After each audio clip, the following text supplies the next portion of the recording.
All right, so there's still a little bit of issue here with the nesting of the objects. When you nest an object, what it is it is an object that goes inside of another. So in the textbook, I kind of say, have a cube, take another cube, and drag it on the cube. That is nesting right there.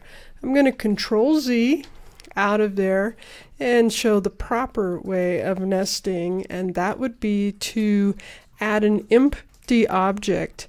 Name your empty object. I'm just going to name it man.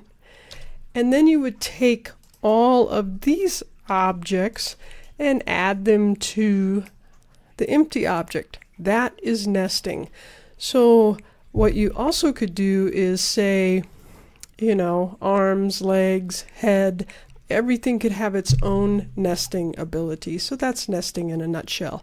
The next thing I wanted to show you was to align your view. So I'm using my regular mouse and my Alt to pan, or I can hold down my middle mouse and move this about.